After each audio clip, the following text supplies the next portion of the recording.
Here's a hot take. Photography has peaked.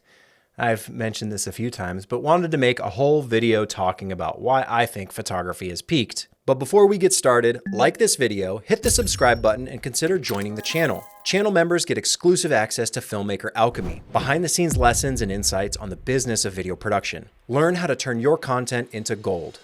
Before all you haters start rushing to the comments, hear me out, because I have a good reason for why I think this, and it's probably stuff that you would agree with as well, in that photography has peaked, meaning that we're not getting as much out of photography as we once were in terms of specs, features, performance, etc. Now, I will be the first to admit that, of course, there are always new photo cameras coming out with new photography features that are better than the last generation. We're getting, things like global shutter, we're getting higher burst rates, or I don't know, whatever, better autofocus, AI tracking, etc. All the things that we know and love. But at the same time, you can right now go pick up old gear from a decade ago and take great, amazing photos. Something like the 5D Mark II, the 5D Mark III, the 5D Mark IV, any old DSLR will still do a great job when it comes to photography. You might not have all the bells and whistles, and yeah, it's not mirrorless, but maybe you want a mirror box style camera. And even on the new cameras, from the most expensive to the cheapest of the cheap, they're all really, really good. We have full frame cameras now for $1,000.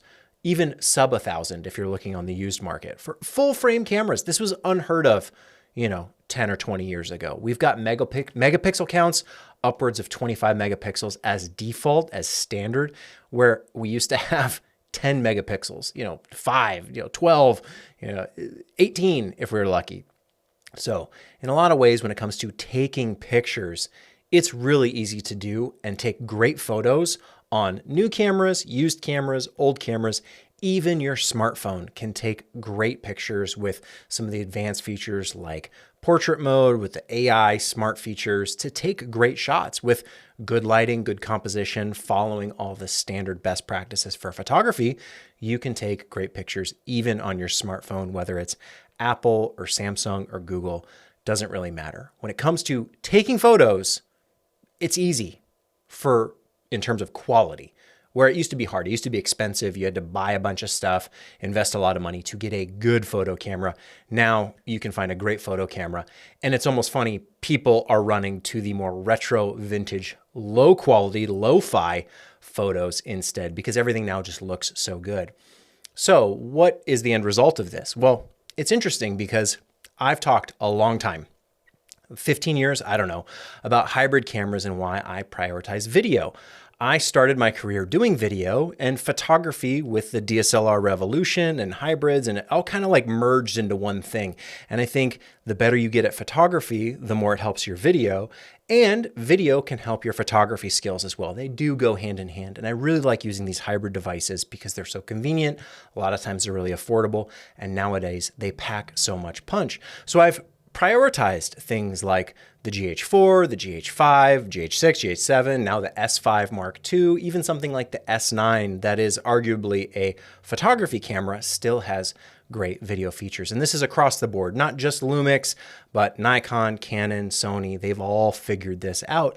And it's funny because for the longest time and still to this day, when I talk about video features on a hybrid, there will be the one part of the audience, the one part of the people watching who will say, if you want a video camera, go buy a video camera, a real video camera. Stop talking about video on these photography cameras. But also, the moment I talk about, let's have a photography camera with the video features stripped out, another part of the audience, maybe the same maybe some of those same viewers will say, well, that will never sell. If they just make a photo only camera, that won't sell. They need to put video in there. And that kind of proves my point. Photography isn't as attractive as it once was as it's on its own. If you roll out a photos only camera, and if somehow you could make it cheaper, people will say it still won't sell. And I would probably agree with that. I do wish they would make that camera to silence that part of the community, the people saying, get the video out of my photo camera. I don't need red record buttons. I don't need 32-bit float. I don't need ProRes. Just give me a photo camera. So I wish that would exist. I wish these companies would make the cheap, affordable, photos-only camera for those people who just want that, no video, but also, realistically, they need video in there as well, because those things like 8K, RAW, ProRes, 120 frames per second, all the crazy video features, waveforms and monitoring and LUTs and all this stuff that's primarily for video does sell and does matter, which is why it is such a feature on the masthead of these product landing pages. You look at any modern photo camera, a hybrid, and they will be talking about 4K, 60 frames a second, N-log or a C-log or S-log or V-log or whatever log profile it is. They're going to be talking about IBIS and how great it is for video shots. And almost every one of these cameras has a video to go along with it, hyping up how great it is and how great the video features are. 8K or 6K or however many stops of dynamic range in video and what level of compression they're doing. Video matters so much, even on something like a hybrid on a photography camera. So I'm hoping that we've now moved to the point where we can talk about these devices as what they are, which is hybrids. They're not photo only. They're not like video cameras, because yes, there is the traditional video camera, the camcorder, the broadcast ENG style, the cinema style camera, but hybrids have a place in the market on their own because photography has kind of peaked. You can't really sell these cameras on the photo features alone. You do have to consider video as well when it comes to marketing. I get it. These brands need to compete, and to stay relevant, they've got to hype up all the great things they do. But here's where it gets to the tough spot. When a company is talking about all their great features, if those features have limitations like overheating, it immediately knocks that feature kind of down a peg. And I really think they ought to be spending more time optimizing those video features that they claim, when instead we're left with, well, okay, yeah, it does that, but it comes with all this baggage, where you don't see that as much on the photo side. When they claim a photography feature, it's usually that what you see is what you get. But on the video side, there's a lot of fine print that you have to really look into, watch all the YouTube reviews, really get into the nitty gritty of, yes, it can do this thing, but here's all these other things. Even thinking of things like, hey, it can do 4K 60, but it's cropped. I'm kind of sick of all the caveats and restrictions and limitations when it comes to the video features that are being sold, as part of the package, as part of the product. I don't want to have to read the fine print. I don't want to have to look for all the gotchas of overheating or crop modes or how it's scaling that resolution. Hey, it can do this amazing, frame rate, but it's, pixel binned or whatever. I think if you're hyping the video features, they should be honest, true video features, so we can actually compare apples to apples instead of trying to weasel our way into, hey, this does all this great stuff, but actually, no, it kind of doesn't. We have to really look at it and give it an honest assessment based on what it actually does 100% of the time, not 50% of the time, not 75% of the time. How does it work? How does it function? When it comes to something like the Lumix S1R Mark II, and everyone's talking about the rolling shutter and, if it's too much skew, if it's too slow, if it's too fast. And then I think there's people, Gerald is doing testing and all the different resolutions and all the different frame rates to see which one's the best, turning dynamic range on and off. And there's a lot of in the weeds kind of stuff that I think it would just be nice to pull back from and just say, okay, here's how these cameras operate. It's simple, it's easy to understand, and we don't have to know all the fine tune. Well, if you take the battery out and use a dummy battery, then it operates different. If you record over the USB-C, it's different than if you record to the CF Express or the SD card. That's all the stuff that no one, beyond the marketing, end consumers don't ever pay attention to. We all pay attention to watching the YouTube content, but people who are just buying the camera off the shelf, who are going to Amazon, going to B&H, clicking add to cart, and it shows up at their house, they're not paying attention to any of that. So they're always going to be caught off guard by whatever the default settings are. However it operates out of the box is what most people are going to experience. And that's why I think those video features do need to be well thought out, well compensated for, in terms of, if you're going to say that it can do X, Y, and Z, make sure that it has thermal management to actually handle those video features. Otherwise, just make the photography camera. Don't try and cram it all together to get us to buy something that doesn't actually work at its fullest, how it's advertised upfront and by default. And I'm not saying this is true of Lumix or Nikon or Canon or something. I'm just saying in general, it seems to be the case that there's certain cameras that are optimized and are thought out and designed. And then there's other ones that kind of say they're super great. And I'm not even talking about the S1R2, even though that's the video I'm playing. It's just by default. This is more global. This is more broad than any one particular camera. Photography has peaked.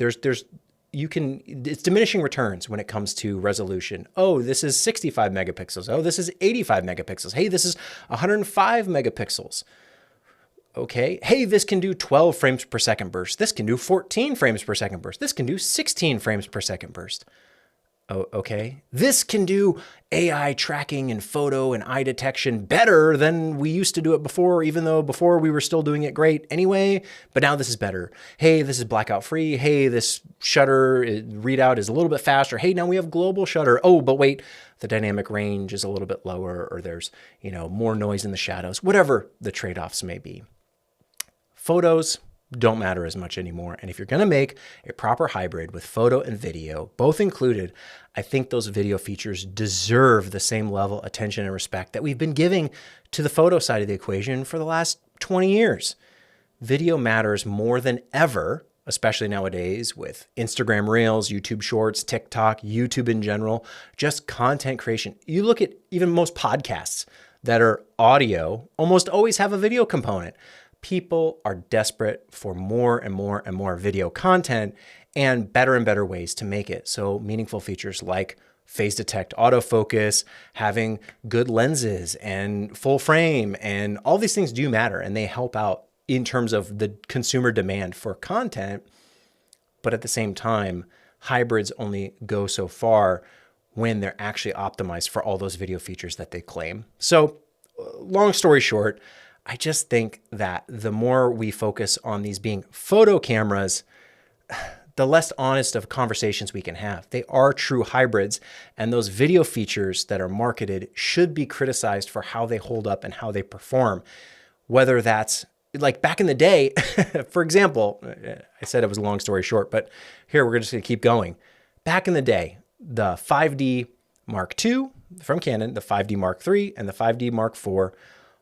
Well, not the Mark IV, because that's sort of dabbled in 4K, but not really. So let's say the 5D Mark II and the 5D Mark III. They were 1080p cameras, but even their 1080p wasn't true 1080p. I made videos about this at the time, and people, well, if you want 1080p, go buy a real video camera and these, But if you're saying that it's 1080p on the box, if it's a spec, if it's a feature, 1080p, it ought to be 1080p. Otherwise, it's 720p, or otherwise it's 480p, right? If you say something's 4K or 6K or 8K, it better be. And same thing is true for the frame rates and the record modes. And if you can do all the great things, but the camera overheats, then basically all of it doesn't even matter, because the camera is a brick at that point if it overheats. So there's a lot of things at play, and I just want those features that are marketed, that are sold.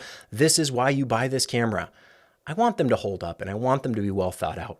Thermal management or sensor speed and crop factor and all that stuff needs to be well thought out, so we're not dealing with all the fine print. It's tedious to read through, and it's hard for every product from every brand to know, does that actually do what you say it does, or is there some gotcha involved? That's what I'm kind of sick of, because the video side of the equation is what is being used to sell these devices. Yes, there are certain, niche, exclusive, one-off cameras, but in general, people are looking at the video features just as much as they're looking at the photo features, and knowing that they're reliable and consistent and perform the way they perform is more important than ever.